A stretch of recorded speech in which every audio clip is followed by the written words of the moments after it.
You're listening to Glove Up or Shut Up on the Angry Marks Podcast Network. And welcome everybody to another episode of Glove Up or Shut Up right here on AngryMarks.com. My name is Peter H. and I'm joined once again by my co-host from Omaha, Nebraska, Stevie J. Good evening, Peter. How's the weather in Ottawa tonight? Believe it or not, raining the last few days. I do believe it because it rained almost all week last week. It's ridiculous the amount of rain we're getting, but hey, it's good for the golf course. I suppose it is, but I'm just kind of glad it moved on from me to you. I'm just glad it's out of here now. Yep. Hopefully it'll go to Newfoundland and PEI soon enough. Right. All right. So this week it's a short show this week because there weren't any shows last week. There's not any shows this weekend, but the following week we're going to go back to our regularly scheduled programming real soon. But it's a nice little vacation from the regular shows, nice little break in the action. Yeah, so we can but focus on other stuff. That doesn't mean there wasn't some news. I mean, we have some very interesting stories, including Anderson Silva being quite unhappy. Yeah, I mean, just because there's no shows doesn't mean there's news. Not news. So right. Let's start with Anderson Silva. He has said in an interview, I believe it was on the MMA Hour, that he wants to fight Yoel Romero for an interim middleweight title, or he's going to retire. Yeah, basically he's all but said that UFC has made him a bunch of promises that they haven't delivered on, so he's giving them an ultimatum, like, here's what you can do to make it up to me, you either give me this fight or I'm done fighting. So, I mean, is he in a position to, I hate to use the term, but bully his way into this? I really don't think he's in a position with his current career trajectory to be making demands. I don't know if you want to call it bullying, but let's just look at his record. Oh, let's pick a random number, 6. Let's look at his record over his last 6 fights. He lost to Chris Weidman by knockout. He lost to Chris Weidman by technical knockout. He had a fight with Nick Diaz that he won that was overturned to a no contest because of the infamous blue vial. He lost a decision to Michael Bisping. He lost a decision to Daniel Cormier. And in a somewhat controversial decision, he beat Derek Brunson. That's 1 win in 6 fights. I don't think that entitles you to make any kind of demands. There's 4 guys ahead of him in line to even consider an interim title? And there's what I said to you earlier on our chat when we were doing our notes for the show. I'm sure you remember my comment. Enlighten the listeners. I was going to say you could quote me, but I'll quote myself. That's stupid. Yoel would fucking kill him. Yes. And then I responded with the Stevie J patented, well... No, there's no patented. There's no way Anderson Silva beats Yoel Romero. You lock Anderson Silva in a cage with Romero. There is the slimmest of possibilities he could win. Not saying he does, but you and I both know once that door closes and the referee says, let's go, I mean, anything can happen. We've seen plenty of upsets. I'm not going to say never, but I'm going to say I've been wrong so many times about Yoel Romero where I thought this guy is just all gas and no go. This guy can't keep mowing through everybody. This guy's too old. This guy's this guy's that.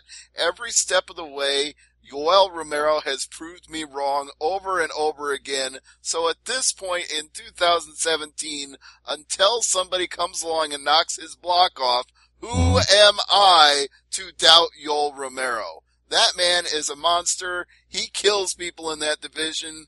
Anderson Silva is not the guy he was in the 2000s. This is not a smart idea. Yeah. So the problem I have here is when you think of an interim title, you have to think, okay, well, why is there an interim title? The champ must be hurt. No, the champ is not hurt. No.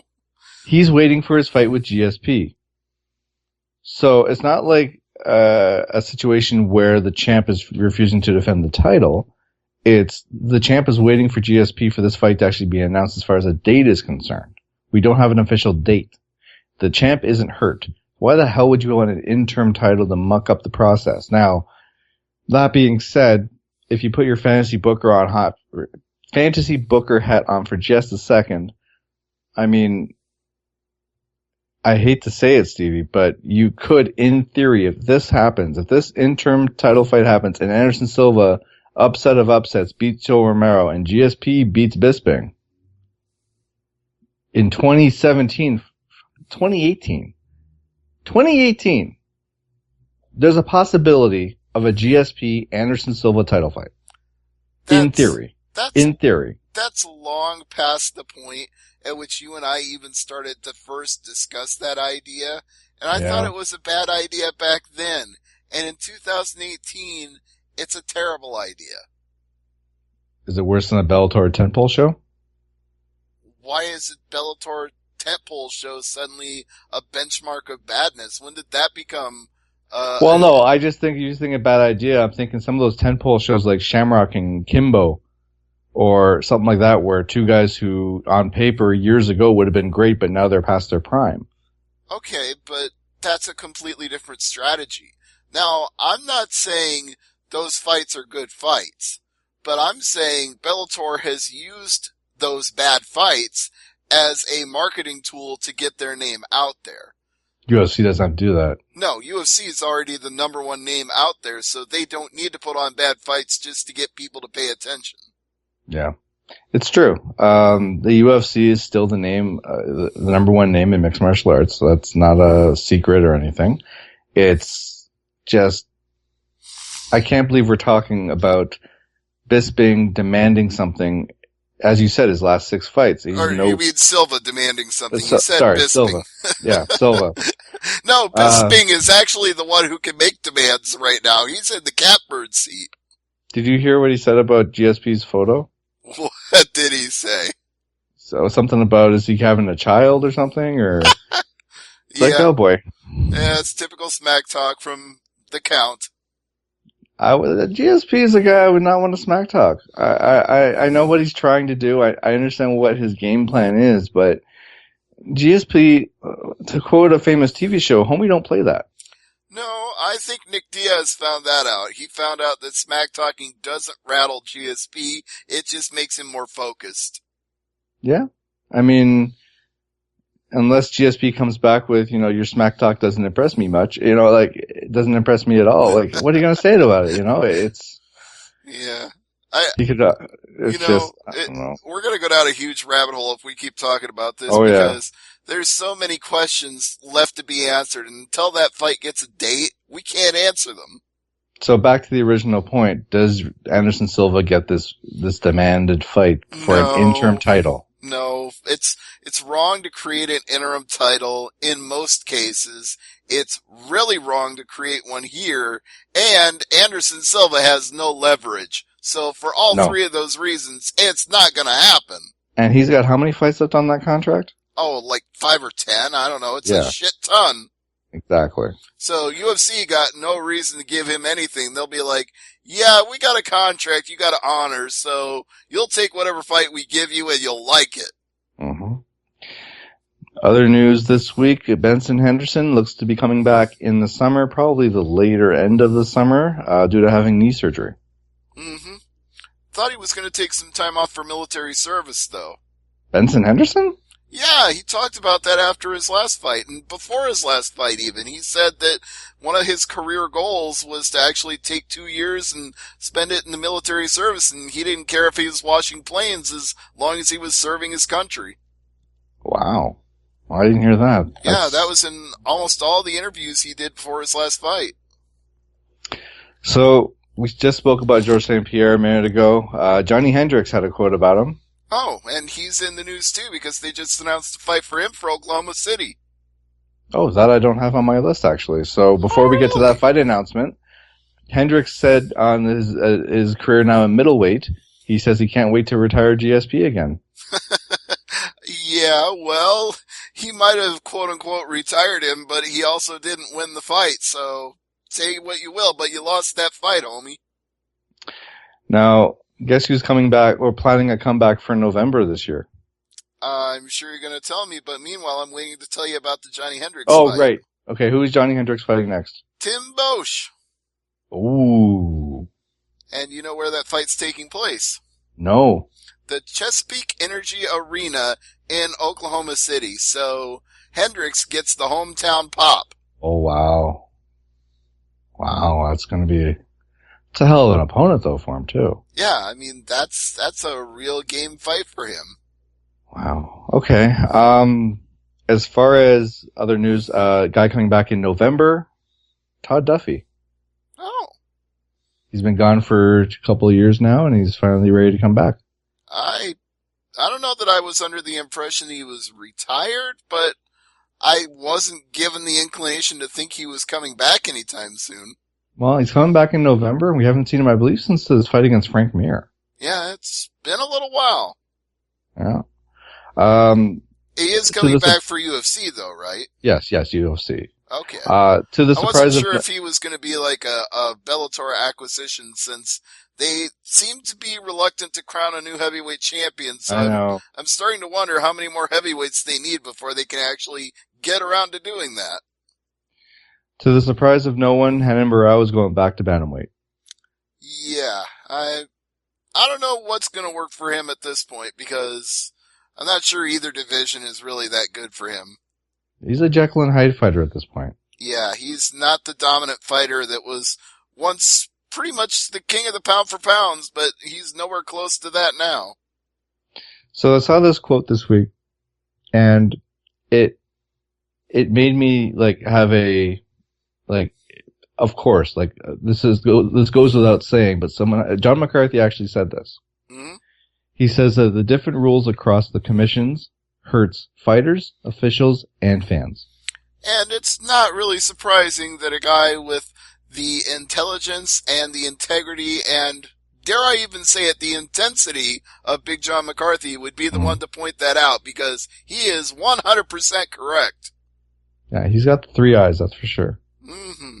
Oh, you know what? Speaking of crowning champions, do you have on your news list here, I haven't looked at the notes in a minute, but do you have the bantamweight or flyweight news about Bellator?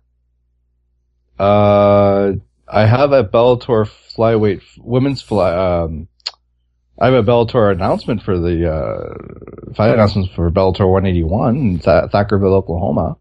Well, I'm referring specifically to the fact that they signed 6 women for the division. Oh, no, I didn't put this in. I know what you're talking about. Go ahead. Yeah, and they have decided that they are going to crown a champion this year, but they aren't just going to hand the belt to Alimale McFarlane. They're bringing in all kinds of new comp, and she's probably going to end up facing one of them before she gets to the title. And of those signings, the name that I know you popped for was Valerie Letourneau. Yeah, that's who the fight has already been announced. She'll be making her Bellator debut at 181 against Emily Ducote, Thackerville, Oklahoma, July 14th.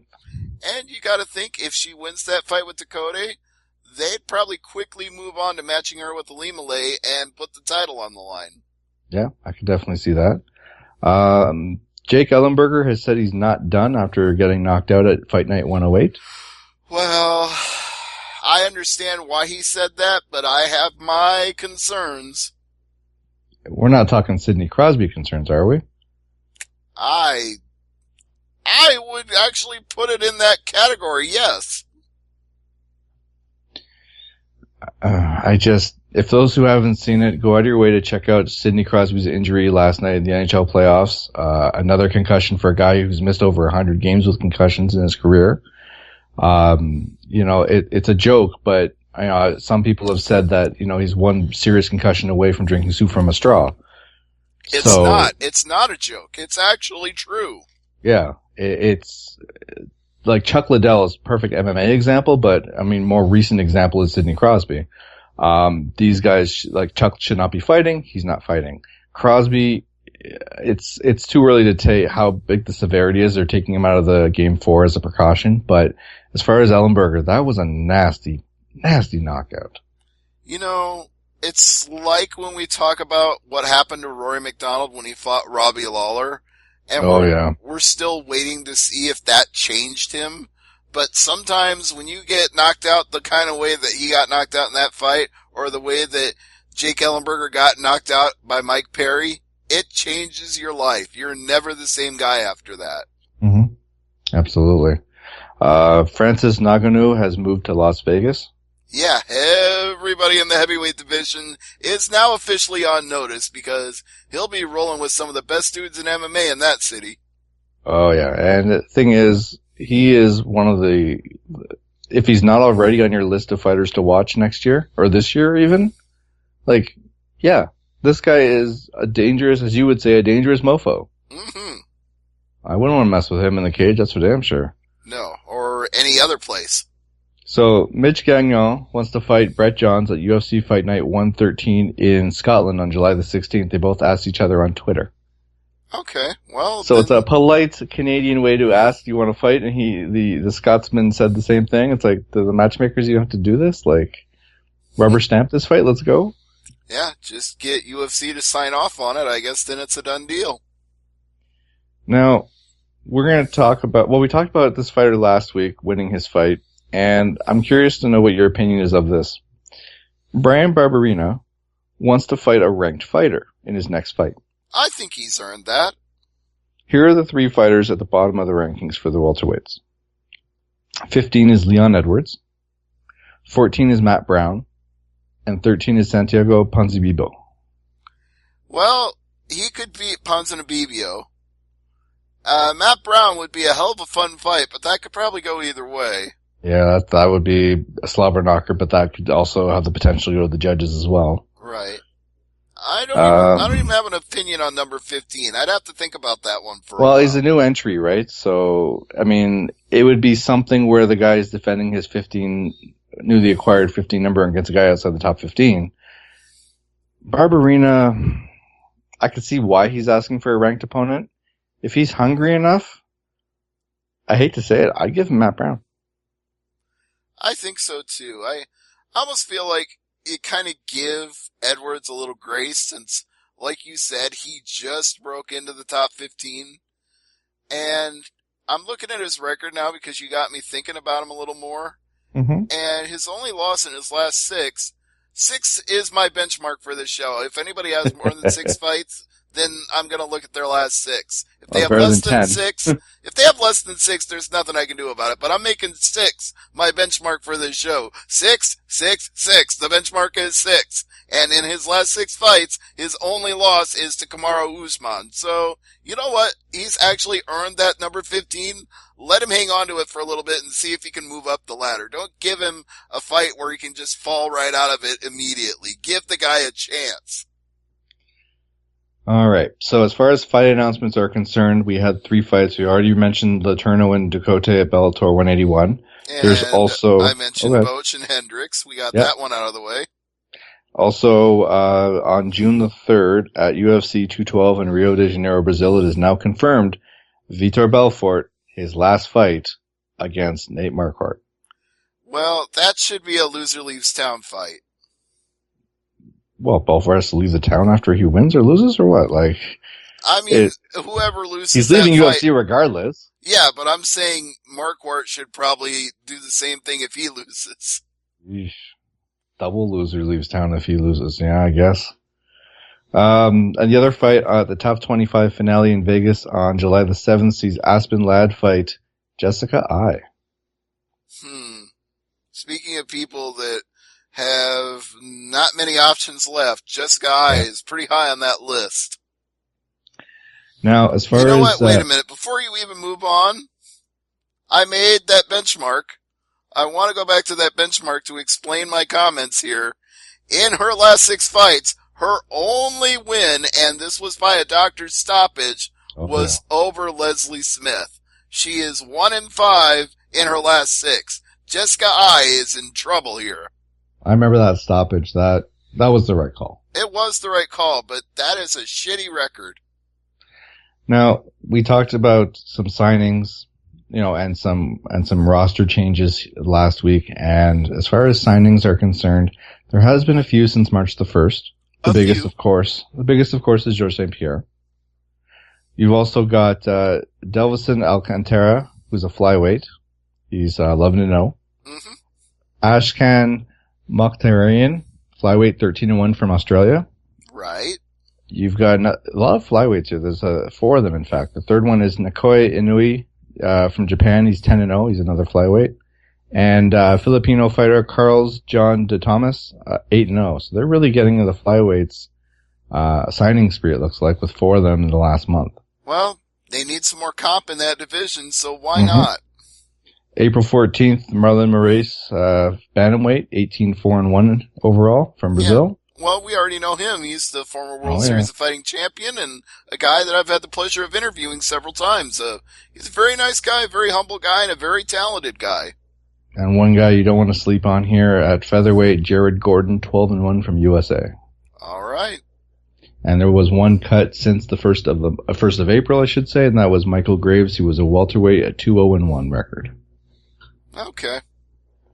Now, Stevie, I brought this up a while ago, and I just did a quick update here in my notes this week. Fighters per weight class. Just off the top of your head, which fight class do you think has the most fighters? Lightweight. Tied for first. Thought so. With welterweight. Not surprised. I'm surprised at the sheer number, though. 88 fighters. I'm not. Then we go. You have to remember that UFC absorbed WEC, and they had a big roster of lightweight and featherweight and smaller weight classes. So yeah, that division is still large even now. The next lowest is featherweight at 56. That's what I just said. So you're confirming my theory here. Middleweight at 53. Mm-hmm. Bantam at 45. Yeah. More than the heavyweights at 43. Not surprised. But heavyweight's tied with light heavyweight. Mm-hmm. And there's only 31 flyweight fighters. Yeah, that's no shock. That's why they signed a bunch. Now, women's featherweight, we've only got 2 fighters so far. Yeah, that's kind of a joke. That'll change. Women's bantamweight, you have 25. Just barely enough for a top 15. And women's strawweight's got 36. Yeah, that's a little bit stronger. Now, as far as lineal champions are concerned, when you look at lineal champions, you basically there's a way you can basically you lose, but if you leave the promotion or leave the division, you never really were beat for the title. So lineal is basically you are the one who did not get beat for the title. And for the first time in a while, every division except for 2, there's one here that's vacant because there's no strawweight title right now. But heavyweight through flyweight for the men. Unfortunately, the people at Fight Matrix, they did not have the women's numbers on their site. But every champion UFC is the current lineal champion for that weight class, except for 1. Wait a minute. Why are you saying the strawweight is vacant? I don't follow you there. Well, men's strawweight. Oh, well, yeah, there's no such thing. Exactly. Now, as far as every weight class but 1, who is the only champion, lineal champion, that is not a UFC champion right now? That's not in UFC? No, who is in UFC, just not wearing the UFC gold right now. You got me, I don't know. John Jones. Oh. Was never beat for the title. I guess because he is still an active fighter and he did beat OSP, he is still, it did not, he still didn't get beat for that championship. So, yeah, it goes he beat himself. His own stupidity cost him the title. Yeah, you could make that argument as well. He did, I don't have to make that argument. UFC stripped him. They made the argument for me.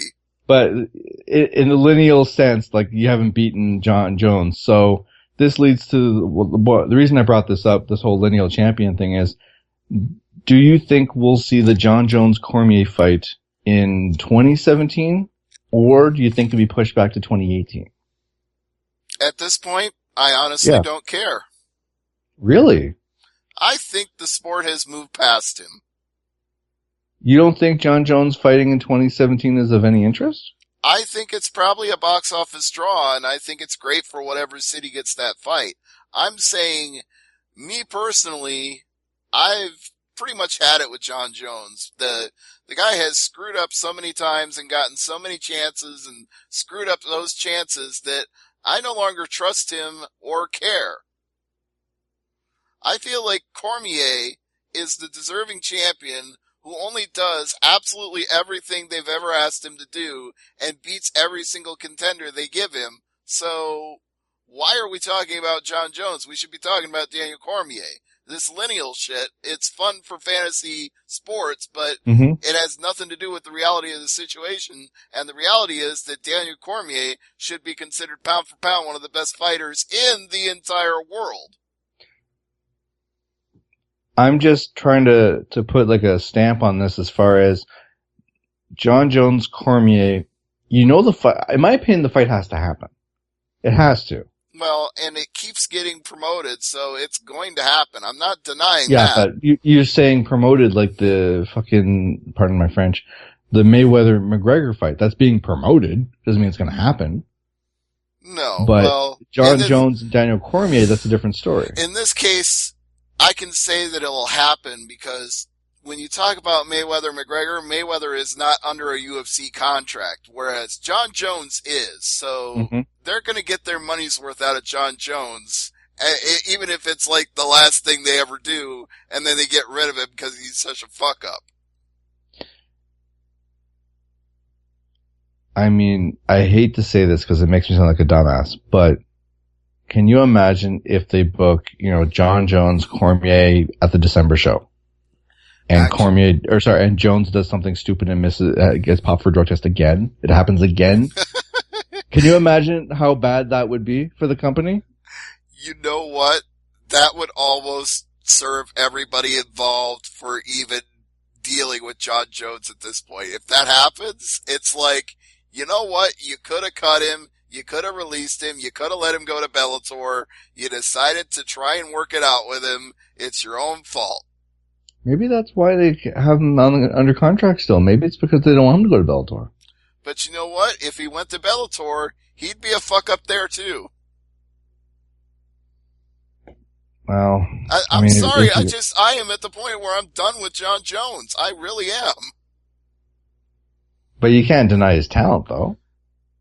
When you have all the talent in the world on God's green earth and you continually screw up and blow it and deny yourself the opportunity to exercise those talents, then what are you? It doesn't matter how talented you are if you can't keep all your other things in control. If you can't keep your ego in check, if you can't keep your partying in line, if you can't keep from crashing cars into telephone poles, if you can't keep from going out and shooting people at a nightclub, I mean, at some point, you just gotta, I'm not saying he did that last one. I'm thinking of somebody else. I'm just saying, when it comes to your talent as an athlete, you've got to keep that in perspective and still remember that you have a job and you're not just above the law and can do anything you want.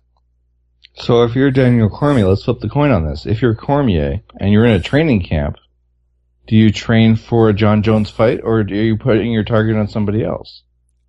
Actually, I think the answer to your question is you always train like you're fighting Jon Jones because you're always training to be the best in the world. And he was the best in the world. So to be the best in the world, you're going to train like you're fighting him because then you're training to be the best that there is.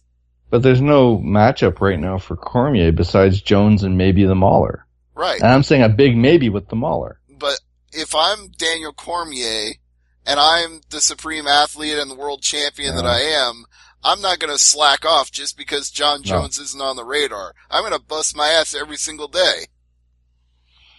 Yes. I mean, you're not going to, you might have a cheat day and maybe, not take her easy, but you're not like going intense in training as you would as if the fight was next week. No, I'm not saying he wouldn't ramp it up for the fight when it came, but I'm saying there's no reason for me to not believe that Daniel Cormier is consistently at a high level no matter who he's facing. Look at how he handled Rumble. That's all you need to know. Yeah, but Rumble's game plan was very suspect. Boy, ain't that the understatement of the year. I saw that fight again this past week and I was like, wow, knowing what I know now, wow, just what are you doing? You should have listened to the Sherdog Roundtable because we all called that. Every single panelist all predicted it. We all were unanimous. Now, I mean, we talked about the Mauler, we talked about John Jones.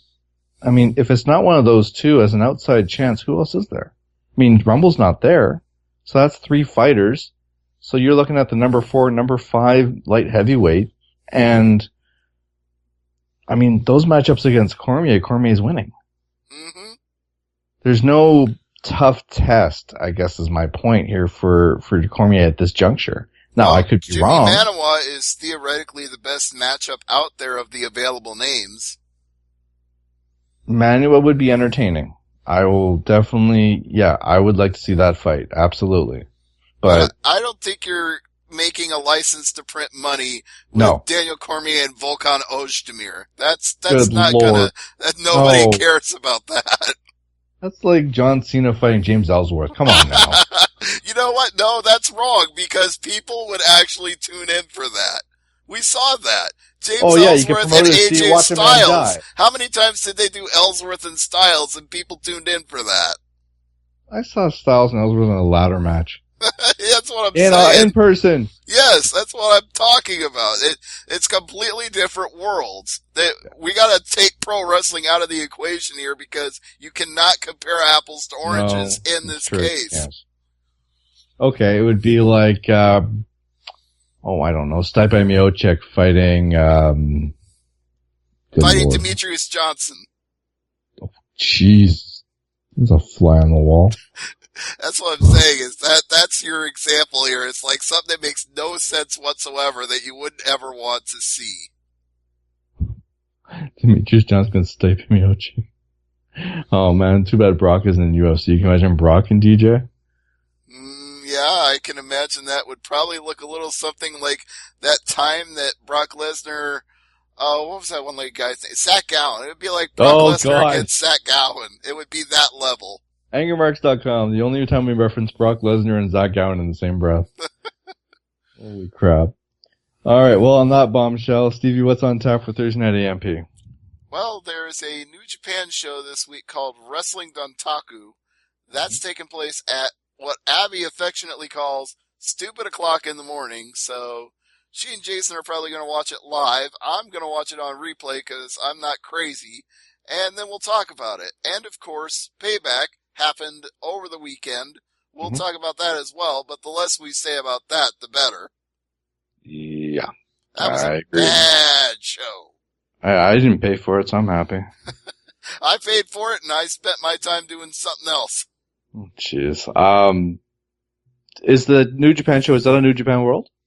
Yeah. Yeah, okay, I might check it out then. I don't know. If I have time, I might check it out live. But then again, stupid o'clock in the morning is pretty stupid up here in Canada too, so. Yeah, if you're prepared to get up at 3:40 in the morning, enjoy. You're talking to a crew, what was that show, Macau? Oh, yeah, that's right.